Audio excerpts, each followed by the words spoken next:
try to diffuse the situation first. You're unsuccessful. And maybe anger and ego is getting the best of your opponent. Next, awareness. As I'm looking at my opponent, do I see a weapon that is visible? In this case, I see he's got a pocket knife. Now I really don't want him to get close to me because of course he can grab onto my clothing, deploy that blade, and I'm in big trouble. So I'm going to use a preemptive strike to stop him from getting a hold of me or getting close to me.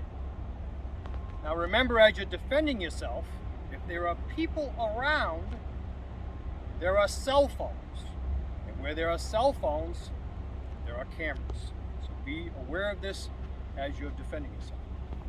All right, so as a preemptive strike, options that I have, knowing that he has a weapon, especially, or that he's 6'5" and I really don't want to get hit by this guy.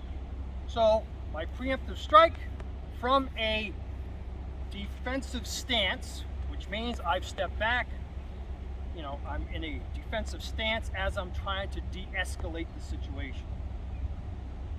Preemptive strike can be that eye strike, whether your hands are up, or let's say I'm in a natural stance. And my preemptive strike, I'm going to throw right from the natural stance so I can step into my fighting stance. So from here I would, boom! Now I'm in my fighting stance. Let's look at that again, from a natural stance. Because, when you're in a defensive stance like this, obviously it's the same as being in a fighting stance. It's just your hands are open. That may escalate the situation.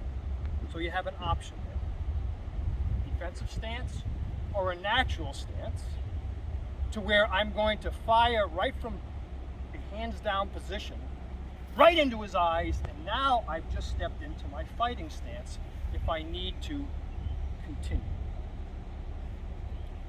So, your option, an eye strike, one preemptive strike. The second preemptive strike would be a kick to the groin. Boom! A quick front ball kick to the groin. It could be a snap kick from a stationary position, or you may need to shuffle to cover